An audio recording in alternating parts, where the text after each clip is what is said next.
और एक बात जान लो, आप भी जानते हैं सबसे ज्यादा संकट में कोई है तो जयराम महतो है, लेकिन उसके बावजूद वो अपनी जान हथेली में रख के आपके बीच आता है, ताकि मैं भी मानता हूं अगर आज हम लोग नहीं जागे तो हमारे पास एक इंच जमीन नहीं बचेगा, हम दर बदर की ठोकरें खाएंगे, हम बेघर हो जाएंगे।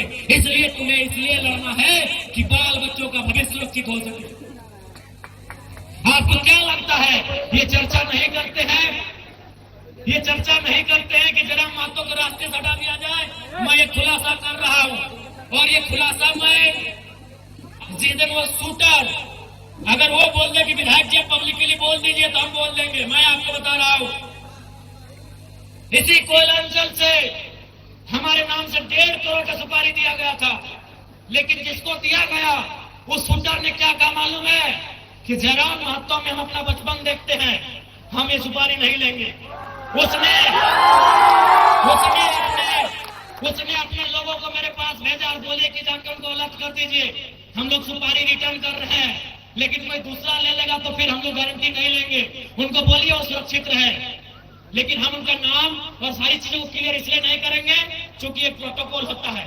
अगर वो शख्स बोल दे कि आप पब्लिकली प्रेस में आके बोल दीजिए, हम उस दिन बोलने में हमको डर नहीं लगेगा। 1.5 करोड़ का सुपारी सिर्फ इसलिए गया था कि ये सब पे बात करता है, ये कंपनी पे बात करता है, कोयला पे बात करता है, ये करप्शन पे बात करता है।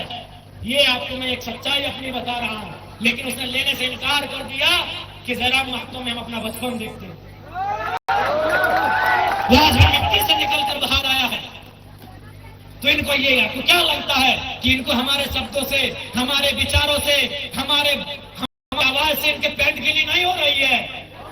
ये तैयारी कर रहे हैं, ये इस बात की तैयारी कर रहे हैं कि शक्तिनाथ महतो की तर्ज पर इसे हटा दिया जाए। ये इस बात की तैयारी कर रहे हैं कि हमें ठिकाने लगा दिया जाए। लेकिन मुझे पूरा विश्वास है कि इस बार झारखंड की जमीन से लहू बहा, इस बार इतना ही कहेंगे झारखंड के लोगों, चाहे लहू किसी का बहे, इस बार चिता मत जलाना, उस चिते को रख देना, उस चिते को छोड़ देना। अगर जलाना हो तो ऐसे बेरहम मेहमान पदाधिकारियों का हौसला जलाना जहां तुम्हारा अधिकार, जहां तुम्हारा हक आज भी वंचित है। ज्यादा समय नहीं लेंगे, जयराम महतो विस्थापन की लड़ाई लड़ने तैयार है, चाहे सड़क हो या सदन हो।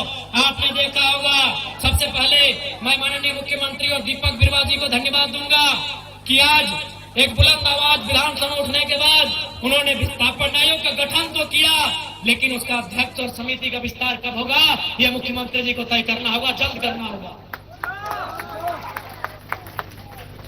बिल्कुल ये आपकी ताकत थी, आपके वोट की ताकत थी कि आज जयराम महतो जब सदन में खड़ा होता है, लोग थरथराते हैं कि इस बार ये कौन सा सवाल पूछेगा। लोग थरथराते हैं कि इस बार कौन सा सवाल पूछेगा।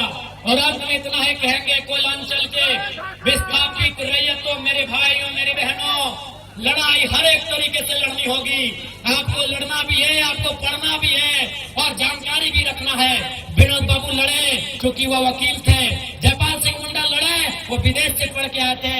अरे भारत की आजादी को पढ़िए ना, गांधी, बैरिस्टर, नेहरू